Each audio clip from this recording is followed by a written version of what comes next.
Hi, I'm Diane, Reverend Diane at Unity of Naples, and we're looking at the power of power. That's not a redundant thing. It's the 12 Powers template that Charles Fillmore created for Unity Movement, and it is actually, power is one of the 12 powers. The power center is here, the throat, the larynx, the base of the tongue, if you will, the voice box.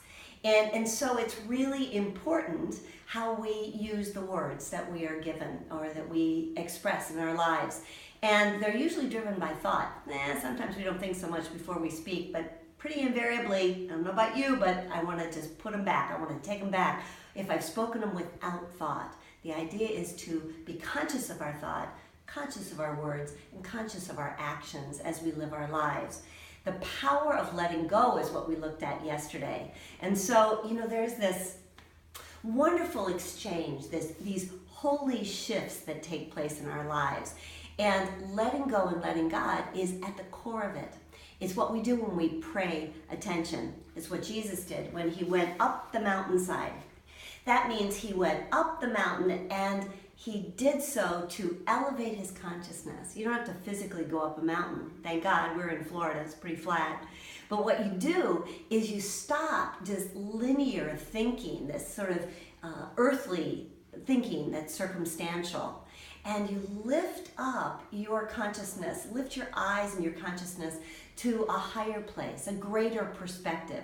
And we know that from a mountaintop vista, we're able to see a whole lot further than we are from down below. So Jesus would go up the mountain. And in Matthew 14:23, it says, he went up the mountain by himself to pray. This is something you and I we're charged to do by ourselves. We get to make the decision, and the power within us gives us that ability to make the decision to go and connect. And when evening came, he was there alone. He was still there. Jesus stayed with it. You and I are here to stay with whatever it is until we just let it go completely. And once we do, we allow God to do God's thing. Let God do God's thing. It's always greater than something you and I might know about with our human minds. It's a wonderful thing. The power of power itself, there's a wonderful Psalm 19 that says, let the words of my mouth and the meditation of my heart be acceptable to you, O Lord, my rock and my redeemer. What that means is, let me be stable. Let me use these thoughts that I can think, the divine ideas that come to me, and stabilize myself in positive, progressive thoughts so that I can see and I can track how it is that God's grace is moving in my life. The apostle is Philip. Philip is one of the disciples that Jesus called, and he did it so simply. He was a fisherman. Jesus simply said to him, he went to Galilee, he was fishing in the Sea of Galilee, and he said to Philip, follow me. And Philip did. He just dropped everything.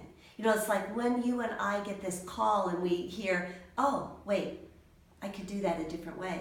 I could think another thought. That's not actually even true, the thought I'm holding.